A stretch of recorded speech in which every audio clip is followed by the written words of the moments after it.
नमस्कार, मैं हूं आपकी होस्ट गुरलीन कौर और आप देख रहे हैं दूरदर्शन का विशेष कार्यक्रम हेल्थ शो, जो कि एक फ़ोन इन प्रोग्राम है। दोस्तों, हर बार इस कार्यक्रम में हम कोशिश करते हैं कि किसी न किसी हेल्थ अपडेट पे आपको सटीक और सही और ज़रूरी जानकारी दे सकें। हम ये सब जानते हैं कि आंखें हमारे जीवन की सबसे अनमोल संपत्ति है, लेकिन कभी आपने सोचा है कि जब इन्हीं आँखों से धुंधला दिखना शुरू हो जाए, जब रोशनी चुभने लग जाए और जब आपका जीवन धुएं में कहीं खो जाए। मैं आपको डरा नहीं रही, लेकिन आज हम इस विषय पे बात करेंगे जो काफ़ी गंभीर है और काफ़ी आम समस्या बन गई है, सफ़ेद मोतियाबिंद। इसी इम्पॉर्टेंट टॉपिक पे विशेष जानकारी देने के लिए हमारे साथ मौजूद हैं हमारे special guest professor doctor Amit Gupta, advanced eye centre PGI Chandigarh. बहुत बहुत स्वागत है सर आपका। थैंक यू गुरलीन, मेरे को इनवाइट करने के लिए और ख़ासकर इस टॉपिक पर बात करने के लिए, जो है सफ़ेद मोतिया या कैटरैक्ट जिसे कहते हैं, एंड जो एक नॉट ओनली दुनिया का सबसे इम्पॉर्टेंट कॉज है ब्लाइंडनेस का या लो विजन का, बट ये सबसे इजीली ट्रीटेबल कॉज भी है। एब्सोल्युटली। तो इसलिए अगर लोग इसकी ट्रीटमेंट कराएं तो satisfactory outcome can be given to them. Sir, इसी पे हम डिटेल्ड कन्वर्सेशन करेंगे और मैं आपको बता दूं कि ये फ़ोन इन प्रोग्राम है, तो इस कन्वर्सेशन के साथ साथ जो हमारे दर्शक हमारे साथ जुड़े हैं वो अपनी क्वेरीज है जो इस विषय से जुड़ी हुई हमें थ्रू फ़ोन कॉल्स या वीडियो मैसेज या व्हाट्सएप मैसेज या वीडियो बाइट से ये प्रश्न आपसे पूछेंगे और हम कोशिश करेंगे उन क्वेरीज को एड्रेस करने के लिए। सो दर्शकों, मैं आपको एक बार फिर याद दिला दूं, हमारा लैंडलाइन नंबर है 0172269037 और व्हाट्सएप नंबर भी है जिस पे कॉल करके या वीडियो मैसेज करके आप अपना सवाल पूछ सकते हैं 9417242224। सो शुरुआत करते हैं हमारे आज के कार्यक्रम की। सो सर, जैसे आपने कैटरैक्ट की बात की, तो सबसे इजी से क्वेश्चन से हम शुरुआत करते हैं बेसिक अवेयरनेस के लिए हमारे दर्शकों के लिए कि ये सफ़ेद मोतियाबिंद है क्या। हम इसकी बात करेंगे तो हमारे कॉलर्स जो हैं सर, क्योंकि आपने बताया था कि काफ़ी कॉमन प्रैक्टिस है और ये ट्रीटेबल भी है, तो देखते हैं कि जो हमारे फर्स्ट कॉलर कौन है, काफ़ी इच्छुक हैं वो बात करने के लिए, उनकी क्या क्वेरी है। जी हेलो। हाँ जी, नाम बताइए, कहाँ से बोल रहे हैं? मैम मैं जसमीत बोल रहा हूँ, मैं दिल्ली से बोल रहा हूँ। जसमीत जी, दिल्ली से बात कर रहे हैं। क्या करते हैं आप? सर मैं स्टूडेंट हूँ मैम। अच्छा, स्टूडेंट हो। हाँ तो आप ये शो देखते हो? हाँ जी मैम, मैं आपके सारे शो देखता हूँ हेल्थ वाले। बहुत बढ़िया। तो आज आपका कोई सवाल है? हमारे डॉक्टर साहब यहाँ बैठे हुए हैं। हाँ जी मैम जी, आप अपना क्वेश्चन। जी, मेरा सबसे क्वेश्चन है कि मेरे पापा है, उनको मोतियाबिंद में भी शुरुआत हो रही है। ठीक और है। उन्हें शुगर है, तो शुगर में कुछ इफेक्ट ज्यादा होता है कि कम होता है, क्या होता है? जी जी जसमीत जी, आपका सवाल डॉक्टर साहब सुन चुके हैं, अब हम उनसे जवाब की उम्मीद करते हैं। जी सर। क्योंकि डायबिटीज़ या शुगर की बीमारी इतनी कॉमन है वर्ल्ड वाइड, और जो कैटरैक्ट है वो is more common in diabetics. तो पहली चीज़ ये है कि शुगर के मरीज़ों में मोतियाबिंद होने का चांस ज़्यादा है। सेकंड, कुछ लोग जिनको लेज़र की ज़रूरत है या और किसी ऑपरेशन की ज़रूरत है due to complication of sugar, की शुगर का जो असर पर्दे पर असर पड़ता है, कभी कभी उसमें हमारे को ऑपरेशन करना पड़ता है या कोई ऐसे लेज़र करना पड़ता है। उसमें कभी कभी हम जो कैटरैक्ट होता है और सफ़ेद मोतिया तो उसको थोड़ा जल्दी भी निकाल देते हैं। सो आई थिंक कि जो आपका सवाल है कि क्या शुगर के मरीज़ों में मोतिया ज़्यादा होता है, यस। इसका कुछ मैकेनिज़्म ऐसा होता है related to the lens proteins जिससे मोतिया होता है, तो उसके कारण ज़्यादा होता है रफली। तो हम उसे ऑपरेट करवा सकते हैं जल्दी कि नहीं? उसके लिए सबसे इम्पॉर्टेंट यह है कि आपका जो ऑप्थेल्मोलॉजिस्ट है या रेटिना स्पेशलिस्ट है उसकी राय से ही करें, क्योंकि जब तक ज़रूरत नहीं होती है हम ऑपरेशन नहीं करते हैं वैसे तकरीबन, बिकॉज ऑपरेशन के बाद भी कुछ ऐसी कॉम्प्लिकेशन आ सकती हैं, जैसे फॉर एग्जांपल सिस्टॉइड मैकुलर एडीमा, कुछ पर्दे में कभी सोजिश आ जाती है या कोई प्रोग्रेशन हो सकती है रेटिनोपैथी की। बट येस, शुगर के मरीज़ों में कभी कभी शुगर कैटरैक्ट का जल्दी इलाज किया जाता है। सो जसमीत जी, आपको आपके सवाल का जवाब मिल गया? हाँ जी मैम। जी मैम आपका शो बहुत अच्छा आता है, मैं सारे एपिसोड देखता हूँ। बहुत बहुत धन्यवाद जसमीत जी, थैंक यू सो मच। और देखते रहिए दूरदर्शन और हेल्थ शो भी और बाकी सारे शोज भी, और अपनी सेहत का ध्यान रखिए। हाँ जी ma'am, thank you ma'am. Thank you so much Jasmeet ji. तो सर हम बात कर रहे थे सफ़ेद मोतियाबिंद की, तो ये कैसे अलग है सामान्य मोतियाबिंद से? नहीं, जैसे जो मोतिया कहते हैं, जी। एक होता है, लोग कहते हैं काला मोतिया है या सफ़ेद मोतिया है। सो काला मोतिया रेफर्स टू ग्लोकोमा, ओके। और वो बिल्कुल अलग चीज़ है, क्योंकि जो आँख की जो नस है, जब जो जैसे हमको दिखाई देता है, उसका मतलब ये होता है कि जैसे रोशनी होती है, वो आँख के हिस्सों के अंदर से जाके आँख के पर्दे पर गिरती है। ओके। उसके बाद एक बिजली जो करंट और जो सिग्नल पैदा होता है, वो ब्रेन में जाता है। दैट इज़ हाउ वी सी। तो जो काला मोतिया होता है, उसमें जो नस होती है वो सूख जाती है ओके। आँख की। ऑन दी अदर हैंड, जो सफ़ेद मोतिया है, वो एक जैसे कैमरे का लेंस होता है, उसकी तरह है। अब जैसे कैमरे के लेंस से लाइट जाती है और फोटो बन जाती है, तो उसी तरीके से अगर वो कैमरे का लेंस जो है वो धुंधला पड़ जाए, जैसे कभी कभी कार का शीशा धुंधला पड़ जाता है, सर्दियों में धुंधला पड़ जाता है, वैसे ही एक हेजीनेस आ जाती है, उसे कैटरेक्ट बोलते हैं, उसे ठीक है। सफ़ेद मोतिया बोलते हैं जी। ठीक है सर, जैसे जैसे आप हमें वर्बल इन्फॉर्मेशन दे रहे हैं, हम कोशिश कर रहे हैं हमारे दर्शकों के लिए इसको लेमन लैंग्वेज में समझाने के लिए, पिक्टोरियल रिप्रेजेंटेशन के थ्रू थोड़ा इजी हो जाए उनके लिए। तो सर ऐसा कौन सा एज ग्रुप है जो ज़्यादा प्रोन टू है? क्योंकि हमने तो हमेशा ये सुना है कि ये बुज़ुर्गों की बीमारी है, क्या ये सच है या मिथ है? जो सफ़ेद मोतिया है या मोतिया है, वो किसी भी उम्र में हो सकता है। ठीक है। इवन एक बच्चा when he is born, he can be born with a congenital cataract. Okay. उसके अलग कारण होते हैं, कुछ इन्फेक्शंस होते हैं, कुछ फेमिलियल होते हैं, कुछ और बीमारी, आँख की बीमारियों के साथ साथ ये कैटरेक्ट भी होता है। तो ये किसी भी एज में हो सकता है, पर जो सबसे इम्पॉर्टेंट रिस्क फैक्टर है या प्रीडिस्पोजिंग फैक्टर है जिससे मोतिया होता है लोगों को, वो एज है। जैसे हमारे स्किन पर झुर्रियाँ पड़ जाती हैं, जैसे हम एज होते हैं, हमारे जो आँख का जो लेंस होता है, क्रिस्टलाइन लेंस कहते हैं जिसे, वो धीरे धीरे करके उसमें सफ़ेदी आ जाती है, धुंधलापन आ जाता है, और इसी के कारण मोतिया बन जाता है। सर जैसे आपने बताया कि age is the most prominent factor, तो जिन केसेस में बच्चों को ये हो रहा है, तो क्या किसी तरीके से पौष्टिक आहार ये भी इसकी वजह है? क्या वजह हो सकती है कि ये बर्थ डिफेक्ट है? मैल न्यूट्रिशन में भी कैटरेक्ट ज़्यादा हो जाता है। Okay. बट जो टिपिकली जो बहुत छोटे बच्चों में होता है, उसके काफ़ी स्पेसिफिक कारण होते हैं। फॉर एग्जांपल मदर में इन्फेक्शन, Okay. या कोई न्यूट्रिशनल डेफिशिएंसीज, या ऐसा भी हो सकता है कि और कोई आँख में बीमारी हो जो फेमिलियल हो, जैसे कंजेनिटल कैटरेक्ट कहते हैं। ओके। इस तरीके के कैटरेक्ट होते हैं। तो टिपिकली क्या होता है कि एक तो बच्चों में कैटरेक्ट होता है, और दूसरा होता है कि ये ओल्ड एज में होता है। ठीक है। एक थर्ड ग्रुप होता है जिसमें जो लाइफस्टाइल इंड्यूस्ड कैटरेक्ट होता है। Okay.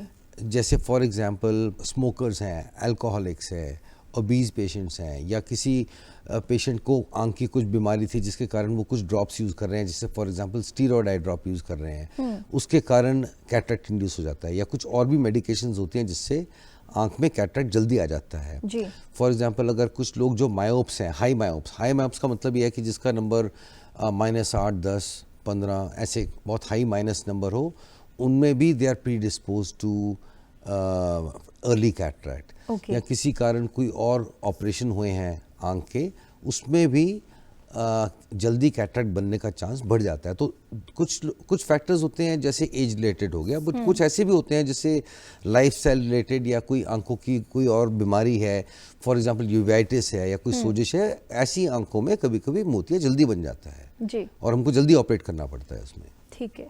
So will talk about this sir, will continue about this. एक वीडियो बाइट के थ्रू भी हमें एक क्वेरी आई है, देखते हैं उनका क्या सवाल है। जी। मुझे हेजी दिखाई दे रहा है काफ़ी दिनों से, लेकिन ये समझ नहीं आता कि ये कैटरेक्ट है या ग्लूकोमा है।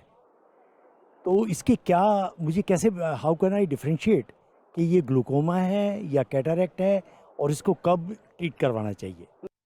सर ये आजकल सबसे मेजर क्वेरी है कि कैटरेक्ट और ग्लूकोमा में क्या फ़र्क है, या कैसे पता लगे कि मुझे कैटरेक्ट है? हाँ, तो जो ग्लोकोमा है, अगेन जैसे काला मोतिया का नाम इसलिए रखा गया था क्योंकि लोगों को पता भी नहीं चलता था कि कैसे ब्लाइंडनेस आ गई। सो टिपिकली उसमें जैसे विजन वो श्रिंक करते रहती है, but from the central area the person is able to keep viewing in a reasonably good manner. So जैसे इन्होंने ये बोला कि मेरे को देखने में दिक्कत आ रही है, ये एक इम्पॉर्टेंट पॉइंटर है कि ये प्रॉबेबली सफ़ेद मोतिया है Okay. और काला मोतिया नहीं है, ठीक है। क्योंकि काले मोतिये में आंख का प्रेशर बढ़ जाता है Okay. और आंख की नस सूख जाती है। Okay it happens gradually and कभी कभी लोगों को पता भी नहीं चलता, इसीलिए उसे काला मोतिया बोलते हैं। ओके और जो सफ़ेद मोतिया होता है उसमें बहुत साइंस होते हैं, सिम्टम्स होते हैं। जैसे फॉर एग्जांपल कई लोगों को कहते हैं कि नंबर बदलते जाता है, तो नंबर जिसका 20-30 साल से सेम रहा है और फिर उनको लगता है कि हर 6 महीने बाद उनकी ऐनक का नंबर बदल रहा है या कुछ नंबर आ रहा है, तो ये भी एक साइन है कि अर्ली कैटरैक्ट हो। सेकंड, कि अगर इनको जैसे टिपिकली रात को या शाम को या ट्यूबलाइट को या स्ट्रीट लाइट को देखें तो उनको लगता है कि जैसे एक रेनबो टाइप का कुछ लाइट स्कैटर हो रही है, ये रेनबो बन रहा है, ये भी एक साइन है कि एक अर्ली कैटरैक्ट हो सकता है। ओके अगर रात को ड्राइविंग कर रहे हैं या हेडलाइट्स देख रहे हैं, आपको लगता है हेडलाइट्स बहुत ज़्यादा फैल रही हैं जो पहले नहीं फैलती थी, वो भी एक साइन है कि कैटरैक्ट है। और ऑफ कोर्स जो नॉर्मली पढ़ा जाता था वो पढ़ा नहीं जा रहा, धुंधलापन है, या निगाह ऐसी कम हुई है जो चश्मे का नंबर करेक्ट करने से भी करेक्ट नहीं हो रही है। फॉर एग्जांपल जो नॉर्मल निगाह होती है वो 6/6 निगाह होती है, और अगर वो 6/18 या उससे कम हो जाए निगाह, नंबर भी लगा लिया फिर भी उतनी निगाह नहीं बन रही है, तो सबसे इम्पोर्टेंट जो इसका कारण है वो कैटरैक्ट है। ठीक है सर। सर हम इस पे दोबारा आएंगे क्योंकि ये बहुत वास्ट टॉपिक है। जम्मू से एक कॉलर जुड़े हैं हमारे साथ। जी हेलो जी सर, बताइए आपका नाम क्या है और कहाँ से हैं आप? बलदेव सिंह बोल रहा है जम्मू से। जम्मू से भी हमारे साथ कॉलर जुड़े हैं। कैसे हैं सर आप? सर ऐसे ना, जी मेरे घर वाले हैं, घर वाली ना, हाँ जी उसका आंखों का ऑपरेशन हुआ था, ठीक है सर। तो ऑपरेशन जो उसका ठीक नहीं बैठा, उसने लेंस डाले थे आंखों में। हाँ जी लेंस थोड़ा घटिया डाल दिए हैं, अच्छा तो दोबारा ऑपरेशन हो सकता भला आंखों का? जी, हमारे डॉक्टर साहब ने आपका सवाल सुन लिया है। जी सर। तो आपका जो सवाल ये है कि जो लेंस डल चुके हैं, आपको लगता है वो ठीक नहीं है और उसको क्या वो बदलवाया जा सकता है, या तो नॉर्मली क्या होता है, जो लेंस मार्केट में आ रहे हैं, नॉर्मली जो लेंस होते हैं वो अच्छी ही क्वालिटी के हैं, एंड चाहे वो इम्पोर्टेड लेंसेज हैं चाहे वो इंडियन लेंसेज हैं, बाय एंड लार्ज इंडिया में जो क्वालिटी ऑफ लेंसेज है वो अच्छी है। हाँ, कौन सा लेंस किस पेशेंट की आंख में डाला जा रहा है उसको हम कस्टमाइज़ करते हैं, वो उस पेशेंट की नीड के अकॉर्डिंगली लेंस डाला जाता है। आगे जो जैसा जिस पेशेंट को जिस टाइप के लेंस की ज़रूरत है उसी टाइप का लेंस उस पेशेंट की आंख में डालना चाहिए। अब ये जो आपका सवाल है कि ये लेंस ठीक है या नहीं, ये तो कोई ऑप्थेल्मोलॉजिस्ट जांच करके ही आपको बता सकता है। ये ऐसे नहीं, बट जब हम लोग किसी पेशेंट का ऑपरेशन करना चाहते हैं तो हम उसको देख के, ये नहीं है कि कोई महंगा लेंस है तो वही अच्छा होगा उस पेशेंट के लिए, कम कीमत के लेंस भी अगर उसको सूट करते हैं तो हम डालते हैं। तो इसकी राय आप किसी ऑप्थेल्मोलॉजिस्ट से ही लीजिए। ऐसे ना जी बलदेव जी। जी, अभी इसको ऑपरेशन को 2 साल हो गए हैं। अच्छा 2 साल से दवाइयाँ डाल रहे हैं और लिख देते हैं डॉक्टर, उसके पास जाओ बस दवाई डालो, तो खाने के लिए देते हैं दवाई। बलदेव जी, आपको जैसे हमारे डॉक्टर साहब ने बताया कि आपको मिलना पड़ेगा, सिर्फ वर्बल कंसल्टेशन से बात नहीं बनेगी, आपको ऑप्थेल्मोलॉजिस्ट से मिलना पड़ेगा, जांच करनी पड़ेगी और तभी पता लगेगा कि आंखों के डॉक्टर से आप बात करके तभी पता लगेगी कि असल वजह क्या है जिस वजह से वो ऑपरेशन सक्सेसफुल नहीं हुआ। देखिए बलदेव जी, मैं ये बोल रहा हूँ कि इससे एक बहुत इम्पॉर्टेंट पॉइंट उठ के आता है कि हर पेशेंट को एक सेकंड थर्ड ओपिनियन लेने का अधिकार है, और ये हम तो बोलते हैं लोगों को कि अगर आपने ओपिनियन लेनी है please go and take it. तो अगर किसी एक डॉक्टर से सेटिस्फाइड नहीं है तो आप कोई और बड़े इंस्टीट्यूट में किसी डॉक्टर को दिखाइए। जी जैसे आपका एम्स जम्मू है, वहाँ पर आप जा सकते हैं, एक सरकारी अस्पताल है, बड़ा अस्पताल है, वहाँ पर आपको देख के बताएंगे क्या है करना है। हमने 2-3 डॉक्टरों को दिखाया है, जी दवाई लिख देते हैं, दवाई डालते हैं, 3 टाइम दिन को दवाई डालते रहते हैं। देखिए जी, ऐसा है कि ये इसका कई चीज़ों का इलाज होता है। मैं फ़ोन पर तो आपको ये बता नहीं जी। सकता जिसका आप इतने सालों से इलाज करा रहे हैं। हाँ। आप किसी और बड़े अस्पताल में, पीजीआई में, एम्स में या कुछ ऐसे अस्पताल में जाके आप दिखाइए, जी। और मे बी आपको जब देख के जांच करके पता चलेगा कि क्यों ऐसी दवाई चल रही है, वो तो जी। हम तभी बता सकते हैं आप। सो धन्यवाद बलदेव जी, उम्मीद है आपको आपके सवाल का जवाब मिल गया होगा। तो सर, हम बात कर रहे थे सिम्टम्स की।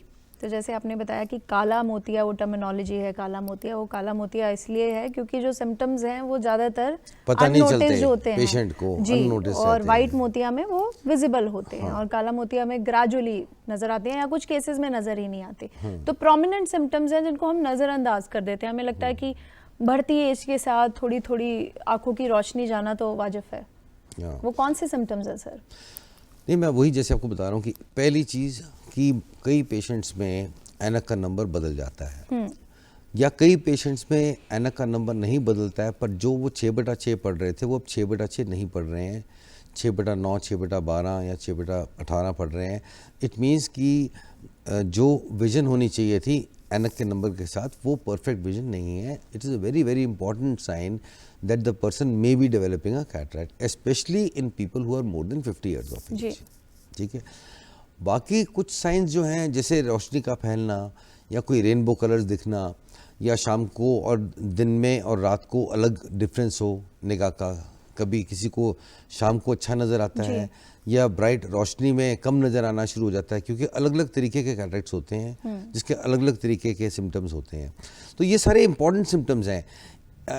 यूजुअली जिसमें कैटरैक्ट होता है सिग्निफिकेंट थोड़ा सा, उसमें ये सब कैसे सिम्टम्स आ जाते हैं कि जो पहले चीज़ नज़र आती थी वो कहते अब नज़र नहीं आ रही है, कि कहीं सामने वाले घर का नंबर वो देख पाते थे अब नहीं देख पा रहे हैं, या चलते हुए किसी गाड़ी। तो ये सारी इनडायरेक्ट साइंस हैं कि आप जाके जांच करवाइए, क्योंकि कैटरैक्ट का डायग्नोसिस जो है वो एक ऑप्थेल्मोलॉजिस्ट ही बना सकता है। जी। तो पहली चीज़ कि आप especially as you grow older एक रेगुलर चेकअप कराना चाहिए जी। ऑप्थेल्मोलॉजिस्ट से। वो काले मोतिये का भी चेकअप कर देंगे और वो सफ़ेद मोतिये का भी कर देंगे। बिल्कुल सर, इसी से ये एक ज़रूरी सवाल उठता है जो बहुत ही डायरेक्ट सवाल है कि when is the right time to consult a doctor? किस चीज़ का वेट करना चाहिए? नहीं, एक रेगुलर चेकअप में भी एन एनुअल चेकअप तो करा ही सकते हैं, जिसमें आंख का प्रेशर चेक हो जाए ओके, और एक आंख का नंबर चेक हो जाए। ठीक है। सो I think- जनरली आँख का नंबर चेक तो लोग कराते हैं, लेकिन ये आँख का प्रेशर चेक करना, this is something unusual. Yes, because कभी कभी पता नहीं चलता है कि आंख का प्रेशर हाई होता है। बिल्कुल। एंड स्पेशली जो आप अगर आंख में कुछ दवाई डाल रहे हैं या किसी ऐसी दुकान से कोई स्टीरॉयड ड्रॉप उठा लिया है और डाल रहे हैं, उससे कभी कभी प्रेशर हाई हो सकता है या काला मोतिया हो सकता है। ठीक है। इसको और कैटरैक्ट भी हो सकता है, सफ़ेद मोतिया भी बन सकता है। तो इसमें जब भी आप कोई रैंडम ड्रॉप्स डाल रहे हैं तो खासकर तो कभी कभी ज़रूर चेक करवाइए ठीक है, कि उस ड्रॉप में है क्या। ठीक है सर। सर, एक और कॉलर हमारे साथ वीडियो बाइट के थ्रू जुड़ चुके हैं, ये देखते हैं उनकी क्या क्वेरी है। जी। मैं डॉक्टर साहब से एक क्वेश्चन करना चाहता हूँ कि जो सफ़ेद मोतिया है उसके स्टार्टिंग के लक्षण कैसे हैं, कि वो अर्ली एज में डिटेक्ट, मतलब जैसे हमें पता लग जाए कि हमें होने लगा है, ताकि हम उसके क्योर्स पे ध्यान दे सकें।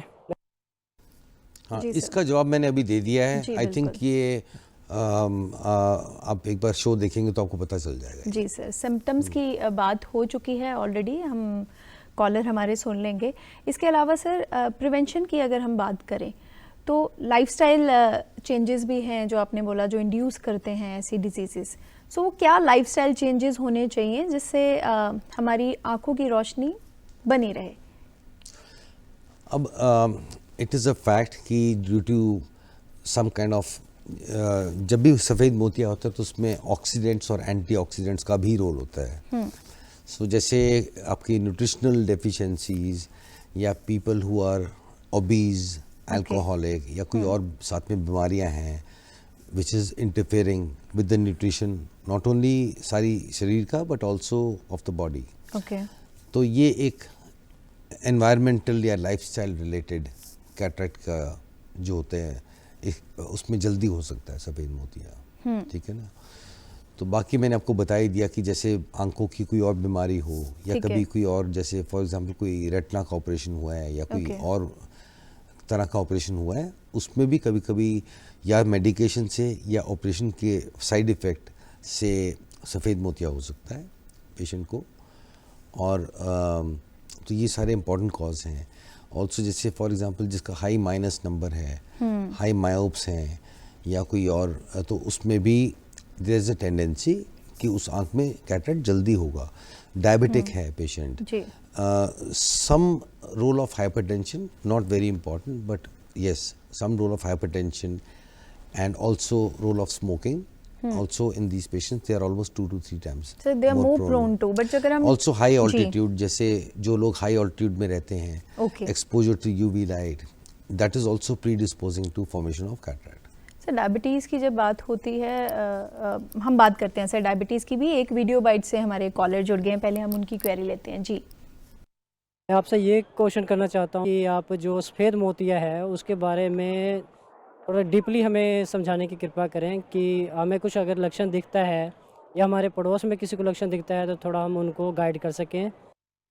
ये क्वेश्चन जो है मेरे ख्याल हम 2-3 बार हाँ, रिपीट कर चुके हैं। रिपीट कर चुके हैं इसको जी, तो हम- ऑन पॉइंट। हाँ जी, हाँ अगर हम सर पॉइंटर्स में अगर बताना चाहें, बिग पॉइंटर्स में, तो क्या क्या वो पॉइंटर्स हैं फॉर रिवीजन?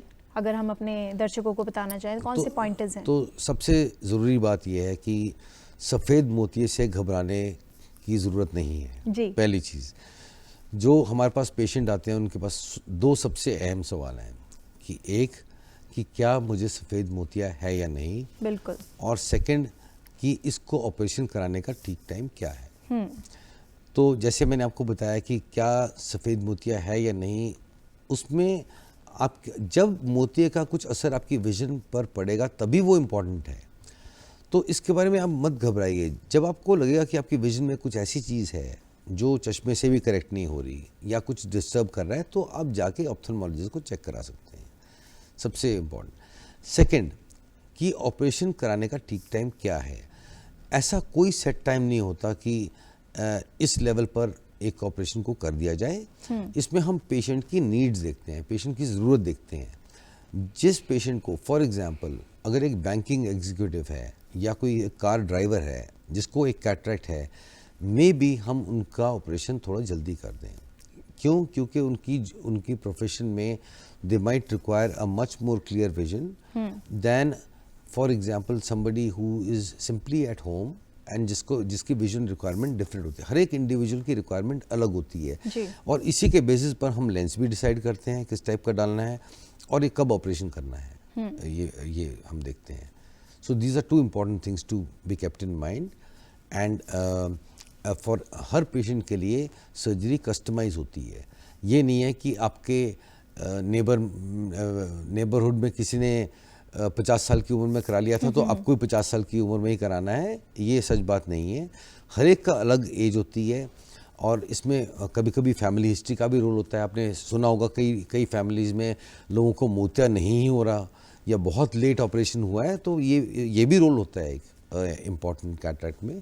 तो ऐसी कोई फिक्स स्टेज नहीं है कि जिसमें कैटरेक्ट आएगा ही आएगा या कैटरेक्ट का ऑपरेशन होगा ही होगा, ऐसा नहीं है। तो जैसे कि डॉक्टर साहब ने बताया कि every size doesn't fit all, इसका मतलब है कि यदि आपके साथ वाले को ऑपरेशन कराना पड़ा तो आपको भी पढ़ाना पड़ेगा, और यदि उसने 30 में कराया है तो आपको भी 30 में कराना पड़ेगा।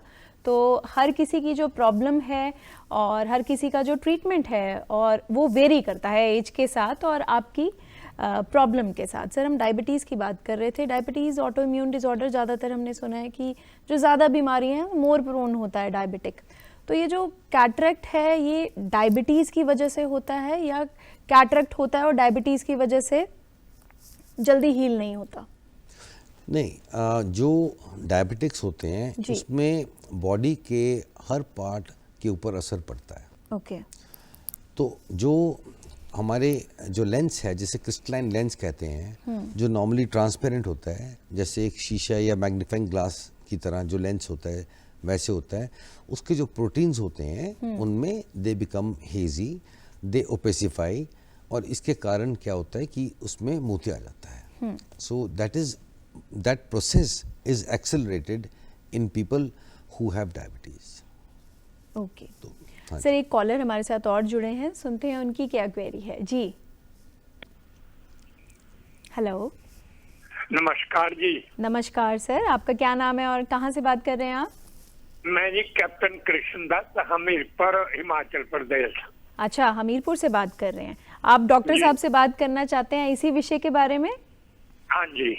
तो ये प्रॉब्लम आपको है या आपके किसी रिलेटिव को? नहीं, मुझे है। अच्छा ठीक है, आप अपना सवाल पूछिए, जो डॉक्टर साहब आपका सवाल सुन रहे हैं।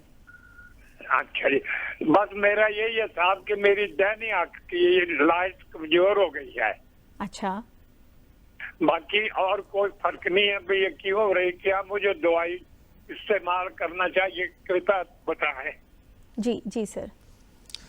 देखिए, जैसे मैंने आपको पहले भी बताया इस प्रोग्राम में कि जो निगाह कम होती है उसके कई कारण होते हैं। उसमें सबसे इम्पोर्टेंट कारण सफ़ेद मोतिया है, पर वो ओनली रीज़न नहीं है। कैप्टन साहब, आपकी एज क्या है ये जानना भी बहुत ज़रूरी है डॉक्टर साहब के लिए। 83। हाँ जी। So I was coming to that कि जो एज रिलेटेड आजकल कुछ पर्दे की बीमारियाँ या कुछ पर्दे में problem due to high blood pressure या शुगर, ये सब पहले हमको रूल आउट करना पड़ता है।